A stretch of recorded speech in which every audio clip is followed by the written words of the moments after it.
예, 만나뵙게 돼서 반갑습니다. 저는 가장 따뜻한 색과 소재로 일상의 1%의 낭만을 더하는 손영은 안무입니다. 그리고 저는 손영은 안무를 운영하고 있는 청년 목수 김영석입니다.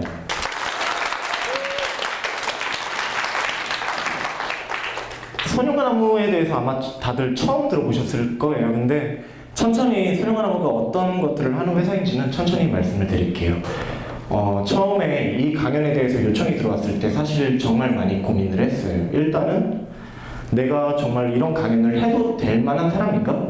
왜냐면 아직 저는 그렇게 인지도가 높은 회사를 운영하고 있는 사람도 아니고 그렇다고 해서 지금 목공 쪽의 장인도 아니거든요. 그래서 정말 많이 고민을 했고, 두 번째가 만약에 이 강연을 하게 된다면은 어떤 이야기를 들려드려야 조금이라도 도움이 될 수 있을까라는 것들을 생각해 봤는데, 저는 그냥 제 이야기를 이런 사람도 있구나, 이런 케이스도 있구나라는 거를 그냥 천천히 이야기 드리려고 해요. 그래서 전혀 무거운 이야기 아니고 되게 그냥 제 이야기인데 그냥 자연스럽게 편안하게 그냥 들어주셨으면 좋겠습니다.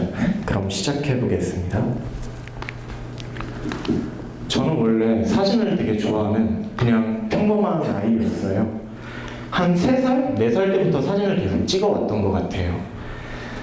그 할아버지 선반에 있는 그 카메라를 처음에 이제 쥐고 그거를 어릴 때부터 이제 갖고 놀면서 사진이 정말 매력적이더라고요. 사진이 정말 매력적인 게 내가 말로써 어떤 것들을 이야기하지 않아도 내가 담아내는 장면으로 어떤 사람한테 내가 말하고 싶은 이야기나 내 감성, 나의 감정을 전할 수 있는 게 너무 매력적이어서 저는 사진에 매혹이 되었고 빠져들었어요. 그래서 사진을 정말 오랫동안 찍어왔고, 어느 순간 저는 나는 나중에 커서 사진 작가가 돼야겠다라는 꿈이 생겨서 그런 쪽으로 열심히 활동도 하고 사진을 찍게 돼요.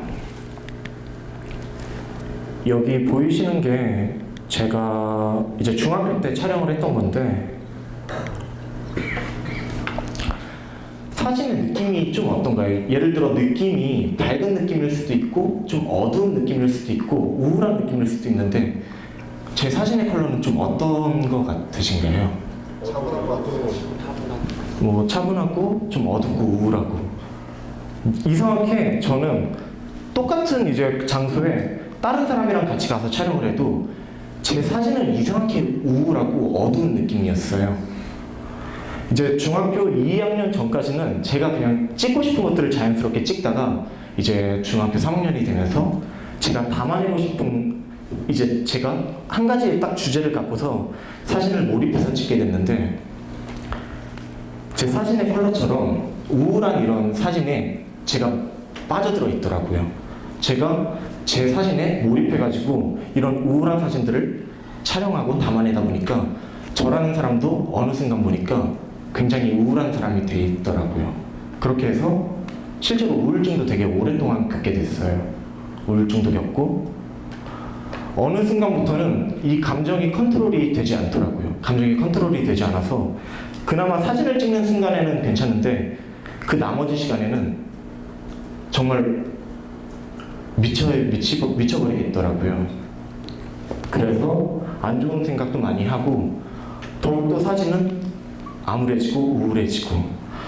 근데 이제 가족들도 그런 모습을 보면은 걱정을 많이 하시잖아요. 걱정을 하시는데 저한테 제 아버지가 해결책을 제시한 건 아니었어요. 해결책을 제시하지 않고 아버지는 일단 어릴 때부터 이런 조그만한 가구나 우드 소품들을 만드시는 게 저희 아버지의 유일한 취미였어요. 근데 제 방 한켠 한켠에 아무 말 안 하시고 조그만한 우드 소품들을 하나하나씩 놓아두시는 거예요.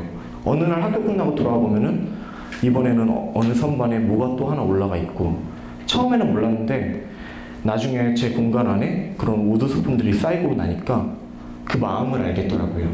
되게 이상한 게 나무라는 거는 딱딱하고 그냥 단순한 소재일 뿐인데 그 소재가 이야기를 해주더라고요. 그 안에 온기가 담겨 있고 저한테 그 아버지의 마음이나 그런 것들을 이야기해 주더라고요. 그 공간 안에서 지내면서 저는 조금 더 자연스럽게 다시 건강해지기 시작했어요.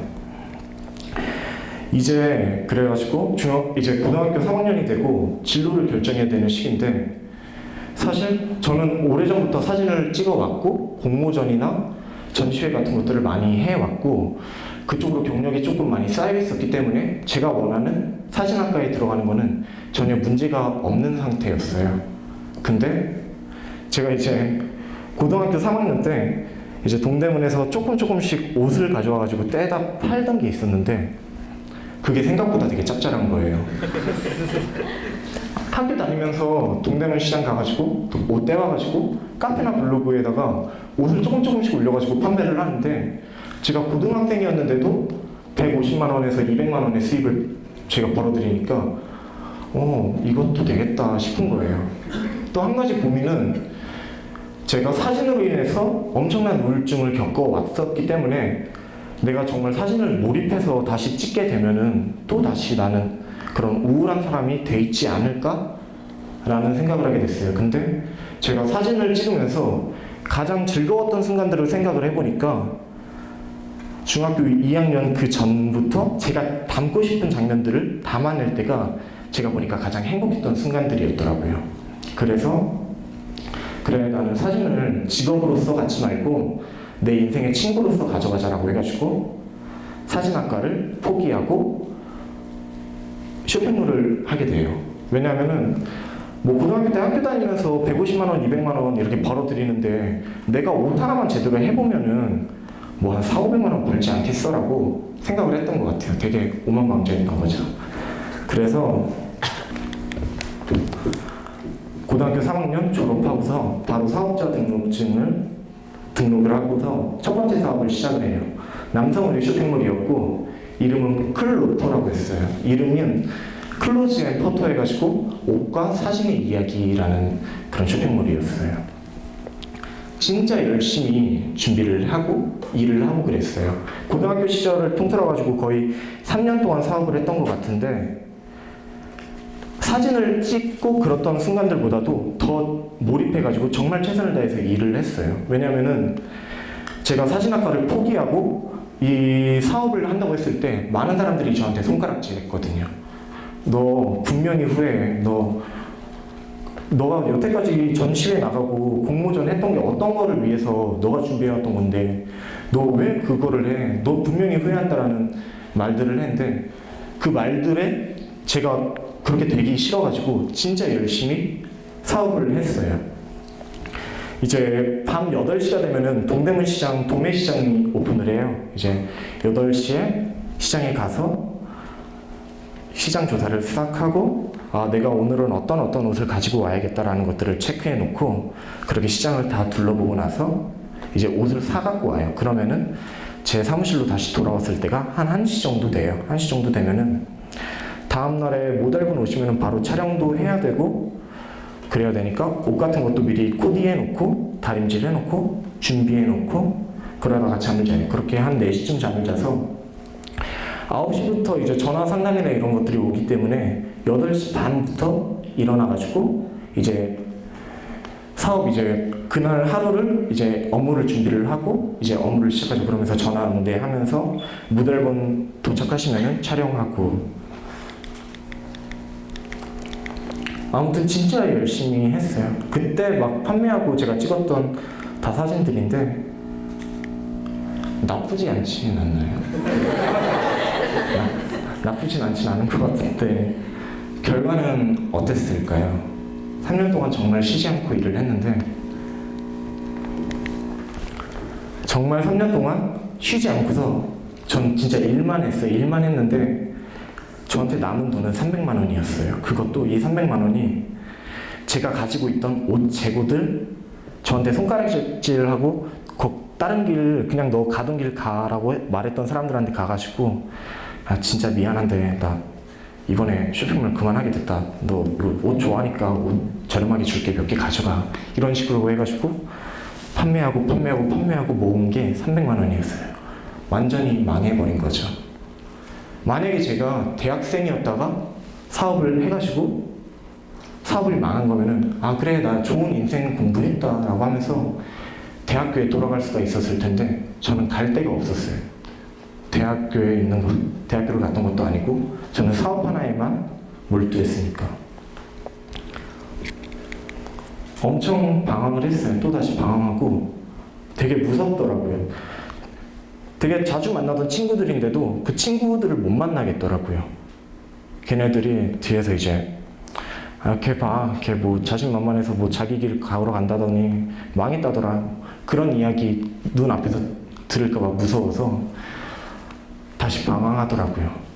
살면서 되게 많은 분들한테 되게 비참한 순간들이 여러 개가 있을 거라고 생각을 하는데 저는 이제 남자에게 있어서 되게 비참한 순간 중에 하나가 그거라고 생각해요. 도망갈 데가 없어서 군대로 도망가는 거. 그거 진짜 비참한 거예요. 제가 그랬어요. 도망갈 데가 없고 갈 데가 없어가지고 그렇다고 주변에 걱정 끼치기는 싫고 군대로 도망갔어요. 그렇게 21개월에 군 생활이 시작을 하는데 정말 다양한 사람들을 많이 만났던 것 같아요. 다양한 사람들을 많이 만나고 많은 경험들을 하고 저는 개인적으로 그래요. 중고등학교 시절 때 배웠던 것보다 21개월간의 군 생활 동안 배운 게 저는 더 컸던 것 같아요. 그리고 제 인생을 그리고 제 생각이나 이런 것들을 바꿔줄 되게 사람 한 명을 만나게 돼요. 우연히 제가 이제 야간에 근무를 이제 상병 때 했는데 야간에 이제 근무를 마치고 병기구에 총기 입고 시켜놓고 이제 새벽이니까 잠을 자려고 생활관으로 올라가고 있는데 어디서 이런 소리가 들리는 거예요. 무섭게. 그래서 뭐지? 하면서 올라가 봤어요. 계단을 올라가 봤는데 병사 한 명이 목을 매달고 있더라고요. 목을 매달아서 계단에 근데 그게 너무 고통스러우니까 다리를 막 아둥바둥거리고 목을 막 손으로 긁으면서 아둥바둥하면서 신음소리를 내고 있더라고요.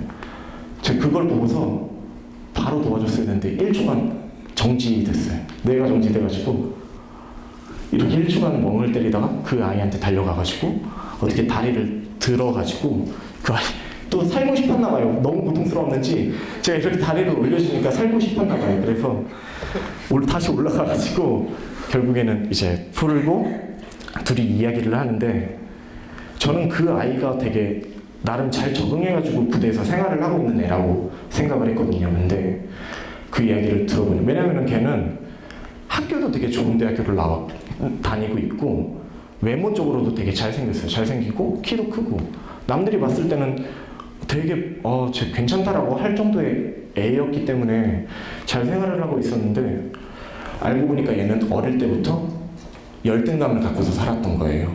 열등감이랑 자기만의 우울함이 늘 있었던 거예요.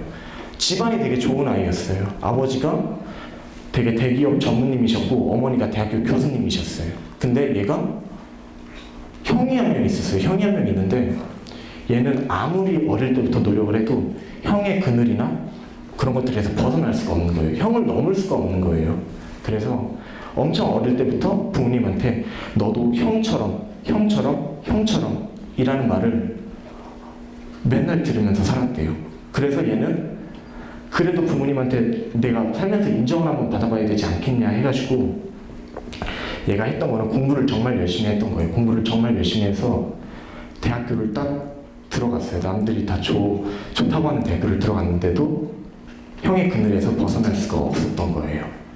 형은 이미 더 좋은 대학교에 들어가 있고 형은 이미 더 많은 성과를 만들어내고 있었고 그러다가 얘도 뭐 이렇게 생활을 하다가 군대에 들어왔는데 생각보다 자기가 생각했던 것보다 군대에서의 활동이 그렇게 잘 하고 있지 못했었나 봐요. 관계에서의 문제도 있었고 자기가 맡아서 하고 있는 일에 있어서의 조금 문제도 있었고 그래서 이 아이는 결국에는 나는 이 정도밖에 안 되는 사람이구나, 쓸모없는 사람이 맞았구나 라고 생각을 하고서 목을 매달았다 그러더라고요.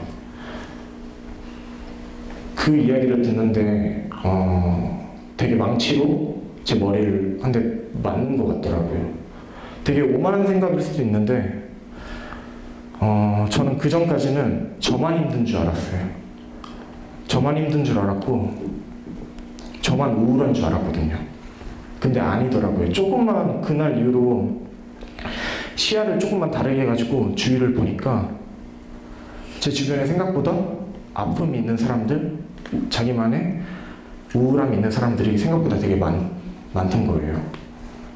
그래서 저한테 꿈이 하나 생겨요.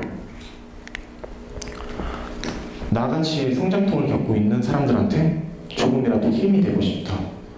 그럼 일단 꿈은 생겼는데 내가 어떤 수단이나 어떤 방법으로 그들한테 힘을 줄 수 있을까라고 고민을 하게 돼요. 근데 뭐 답은 멀리 있지 않더라고요. 일단 부대에서만 봤을 때도 아마 군대 다녀오신 여기 남자분들은 아실 텐데 훈련소에서 초코파이 드셔보셨나요? 저는 초코파이가 그렇게 부드럽고 달콤하고 맛있는 건지 몰랐거든요. 사실은 되게 어떻게 보면 사회에서는 일반적인 그냥 흔한 과자인데 훈련소에서 그 초코파이를 하나 먹는데 영혼까지 달콤해지더라고요. 그래서 행복이라는 거는 그렇게 대단한 곳에서 있지 않고 가까운 데서 있는 것 같다. 그냥 행복이라는 게 되게 뭐 엄청난 내가 성과를 이뤄야 발생하는 게 아니고 되게 일상적이면서 사소한 것에서도 행복할 수 있구나라는 것을 느끼게 돼요. 그 전까지는 저는 나는 뭐 이름 있는 사진가가 돼야 돼. 뭐 나는 어떤 것들을 해내야 돼. 그래야만 저는 행복할 수 있을 거라고 생각을 했거든요. 근데 아니더라고요. 되게 일상적이면서 사소한 것들이 행복이 될 수 있겠더라고요. 그러면 이제 뭐 그렇게 됐는데 방법이 필요한데 어떻게 해야 뭘 해야 뭘 힘을 줄 수가 있습니까? 내가 할 수 있는 건 뭐가 있을까라고 고민을 했는데 돌이켜서 나는 어떻게 그런 우울함에서 벗어나게 됐지라고 고민을 하는데 아버지가 만들어 주셨던 우드 스푼들이 생각이 나더라고요.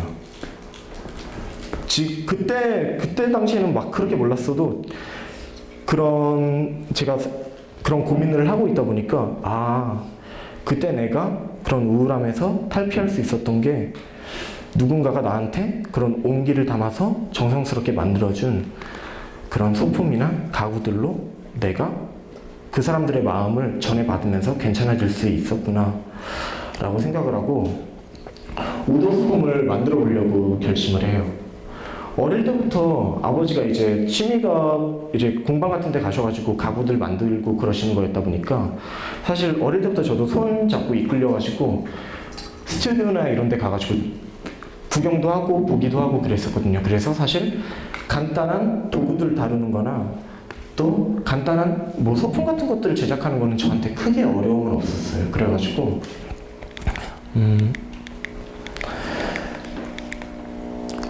제가 휴가 때 이제 나가가지고 공방에 가가지고 제일 첫 번째로 만들었던 게 지금 보이시는 요 우드 스피커예요. 우드 스피커를 만들게 된 거는 저는 사람한테 있어서 되게 좋은 친구가 될 수 있다고 생각을 하는 게 음악이라고 생각을 하거든요. 여기 아마 앉아 계신 분들 중에서 음악 싫어하시는 분들은 없으실 거라고 생각을 해요. 음악은 내가 힘들 때 그 마음을 위로해주고 기쁠 때 더 기쁘게 해주고 하다못해 클럽에 갔는데 클럽 음악이 없어요. 그러면은 그건 클럽이 아니잖아요. 그렇게 사람이 신날 때 더 신나게 해주고 그게 음악인 것 같더라고요. 인간에게 있어서 최고의 친구. 그래서 이런 음악이라는 매체와 나는 조금 이렇게 나무를 다룰 수 있으니까 나무를 좀 이렇게 음악이랑 접합시킬 수 없을까라고 고민을 하다가 만들게 됐던 것 같아요.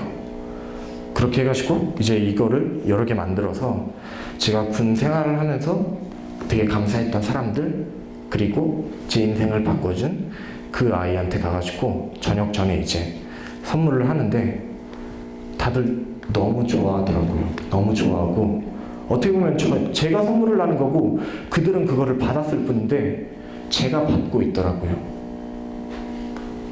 그래가지고 저는 다시 한번 생각을 하게 돼요. 지금은 내 주변 사람들한테 이렇게 선물을 하고 이런 것들을 전해줬지만 내가 군대를 제대하고서는 더 많은 사람들한테 물론 판매를 하는 거지만 더 많은 사람들한테 이런 감성이나 온기나 따뜻함을 전해주고 싶다라는 생각을 갖게 돼서 바로 전역을 하고서 소년과 나무라는 회사를 만들게 돼요. 가장 따뜻한 소재로 일상에 1%의 낭만을 더하는 브랜드. 낭만이 될 수도 있고 힐링이 될 수도 있고 치유가 될 수도 있겠죠. 근데 그런 것들을 전해주고 싶었고 따뜻함을 전해주고 싶었어요. 그래서 소년과 나무라는 회사를 만들게 되었고, 사실 이 소년과 나무라는 이 이름도 아낌없이 주는 나무에서 이제 소년이 나오는데, 그 소년이 나무한테서 되게 어릴 때부터 많은 것들을 받아오면서 되게 정상적인 어른이 되어가지고 이렇게 성장하는 이야기인데, 우리 모두는 지금 성장통을 겪고 있고 전부 다 소년 같은 사람들이지만 우리도 언젠가는 나무 같은 사람이 될 수 있지 않을까? 라고 생각을 해가지고 소년과 나무라는 이름을 짓게 되고, 그때부터는 열심히 나무를 깎고 연구하고, 왜냐면 저는 전공자가 아니었고 그래봤자 아마추어 수준이었기 때문에 정말 열심히 나무를 연구하고 만져보고 노력을 하게 돼요. 그래서 보이시는 이런 우드 스피커도 만들게 되고, 근데 운이 되게 좋았던 것 같아요. 그냥 저는 이제 처음에 네이버를 통해 가지고 판매를 했는데 별 다른 제품 없이 우드 스피커 한두 종류만 딱 올려놓고 있었는데, 어느 날 리바이스에서 전화가 오는 거예요. 리바이스에서 전화가 와가지고 우리가 이번에 어떤 행사를 진행하는데 소년과 나무랑 콜라보 해가지고 제품을 사람들한테 나눠주고 싶다라고 연락이 오는 거예요. 너무 신기하더라고요. 그래가지고 뭐 리바이스랑도 콜라보를 하고 각종 관공서들이랑 이렇게 되게, 사실은 제 전문성이나 그런 것들에 비해서 되게 많이 관심을 주시고 되게 찾아주셨던 것 같아요. 되게 감사하게도. 지금은 그래서 조금 더 일상 속에서 따뜻하게 쓸 수 있도록 그렇게 우드 소품들을 만들려고 노력을 하고 있고, 뭐 카페 같은 데서 사용할 수 있도록 명함꽂이나 뭐 사진꽂이, 뭐 이런 박스들, 이런 선반, 이런 인테리어 선반 같은 거 뭐 다양하게 만들게 돼요. 이제 주변에서는 많이들 물어보시더라고요. 사진 작가가 되지 않은 거를 후회하진 않냐고.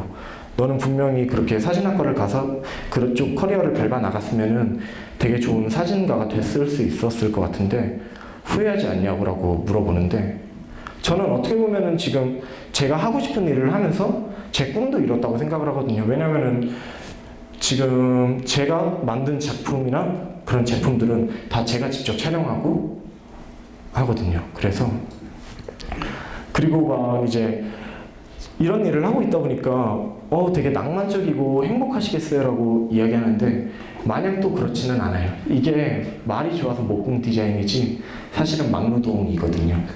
진짜 막노동이에요.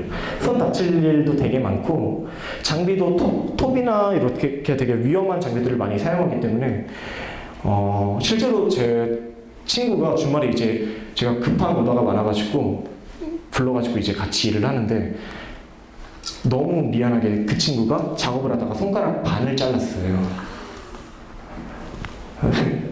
지금은 물론 그 친구가 같이 저랑 일을 같이 하고 있긴 한데 너무 미안하고, 그만큼 진짜 위험하고 3D 업종이에요. 근데 저는 지금 너무 행복하고,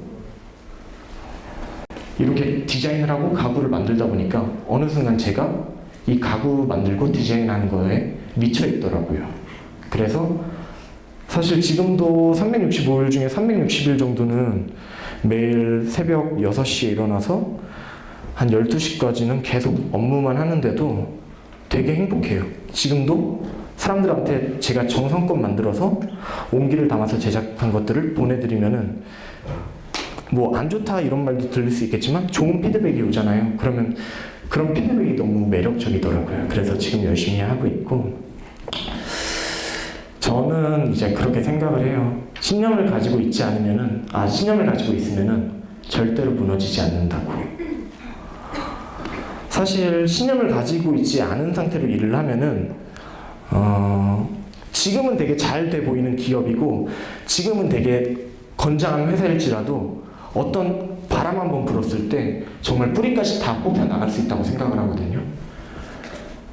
근데 신념을, 자기만의 가치관이나 자기만의 가치나 신념을 딱 가지고서 일을 하면은 바람이 불면은 당연히 사람이니까 흔들릴 수도 있고 좀 주저앉을 수도 있겠죠. 근데 저는 절대로 무너지지 않는다고 생각을 하거든요. 그래가지고 제가 오늘 하고 싶은 건 이야기는 이런 거예요. 언젠가는 우리 모두 죽는다. 아까 뭐 영상에서도 나왔는데 저는 모든 사람한테 공통된 게 생과 사라고 생각을 하거든요. 태어남과 죽음이라고 생각을 하는데 그거는 그 사람이 어떤 사람이든 뭐 그런 거랑 상관없이 언젠가는 마주하는 순간이라고 생각해요.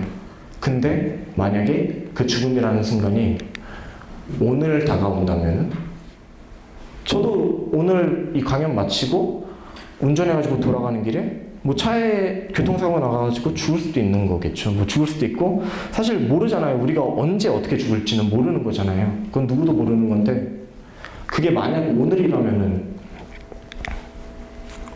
주변 사람들이나 가족들한테 여기 앉아 계신 분들은 어떤 사람으로 기억되고 싶으신지 묻고 싶어요. 어떤 사람으로 내가 내 소중한 사람들한테 기억되고 싶은지 그리고 기억할 것 같냐고 여쭤보고 싶고 또 어떤 사람으로 기억되고 싶으냐고 여쭤보고 싶어요. 근데 저를 가지고 예를 들면은 김영석이라는 사람은 그래도 되게 따뜻한 사람이었어 라는 말을 들었으면 좋겠어요. 저는 만약에 죽음이 다가온다면은 제 주위 사람들이 저를 그렇게 기억해 줬으면 좋겠어요. 어떤 가치를 세상에 남기고 싶으신가요? 조금 더 나아가가지고 가치적인 부분에서 이야기를 하면은 저는 김영석이 만드는 가구, 아니 소년과 나무에서 만드는 가구는 그래도 되게 따뜻하고 포근하고 편안했어 라는 이야기를 듣고 싶어요. 그래가지고 근데 이렇게 기억되고 싶으면은 정말 이렇게 행동을 해야 되는 거잖아요. 우리 가구가 그렇게 따뜻하고 누군가한테 행복함을 줄 수 있어야 이 말이 지켜질 수가 있는 거잖아요. 그래서 저는 일이 힘들고 지치는데도 제가 계속해서 일을 할 수 있는 원동력이 이런 그냥 생각들인 것 같아요. 여기 앉아 계신 분들이 다 다양한 것들을 공부하시고 계시잖아요. 예를 들어 법에 대해서 공부를 하시는 분들도 있으시고 의학에 대해서 공부를 하시고 있으신 분들도 있으시고 나중에 스타트업을 해가지고 경영을 하실 분들도 있으시고 앞으로 다양한 일들을 하실 거라고 생각을 해요. 근데 저는 여러분들이 어떤 일을 하는 거랑 상관없이 내가 만약에 오늘 죽는다면 주변 사람들이 나를 어떻게 기억할까? 그리고 나는 어떤 모습으로 기억되고 싶지?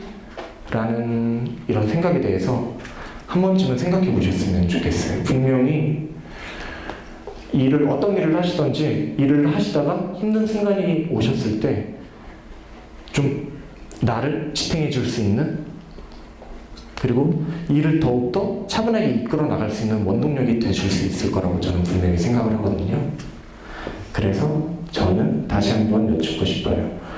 어떤 사람으로 기억될 것 같고 어떤 사람으로 기억되고 싶으신가? 사실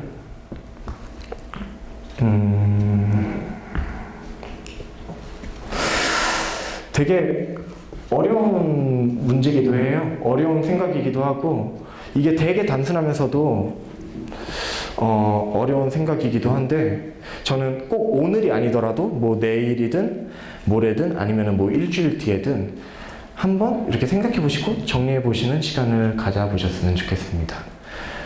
비전문적인 강의 정말 따뜻하게 잘 들어주셔가지고 감사합니다. 저는 소년과 나무 김영석이었습니다.